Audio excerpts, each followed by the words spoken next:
Many people wonder about what has happened in China's housing market in the past 2 years. Let me tell you, though it has been just 2 years, there have indeed been quite a few changes when it comes to buying a house. Here are a few notable ones. First off, our mindset as home buyers has changed. Now we find ourselves reflect on how we ever dared to take on such huge mortgages, how we had the courage to borrow so much money from the bank. We even scraped together our family savings to barely make a down payment on a small house. You see, once you take on a massive mortgage for a house, it means that your life for the next several decades will revolve around it. You can't afford to lose your job or get sick. You end up toiling for the bank all your life. But now our approach is more cautious. If we can't afford a house, we might just give up on buying one. Or we might just go back to our hometown where housing is more affordable. That way we don't have to sacrifice too much for a house and can spend more time and energy living the life we want. Next, let's talk about the issue of 茶水费. This is essentially an extra charge that real estate agents impose on home buyers for a desirable property that many people are eager to buy. That agents hold the key and contact details for the landlord. We have to pay extra just for the village or viewing the property with them. And when multiple people are interested in the same place, we may even slip the agent some more money to get them to contact the landlord and push the deal forward. This is what 茶水费 is all about.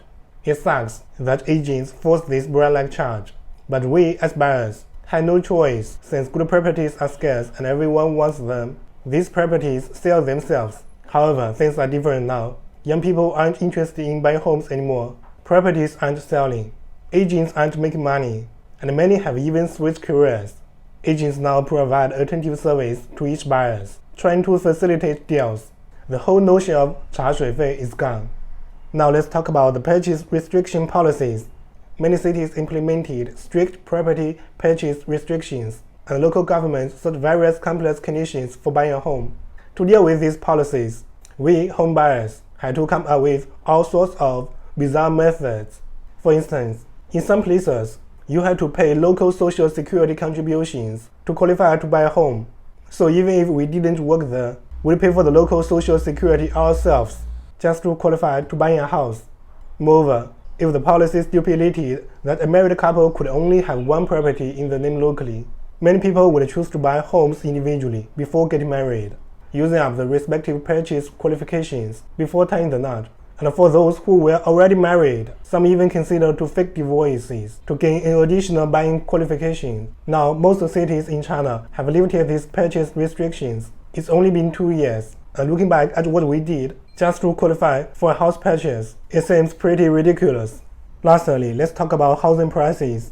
Over the past 2 years, they've actually dropped quite a bit.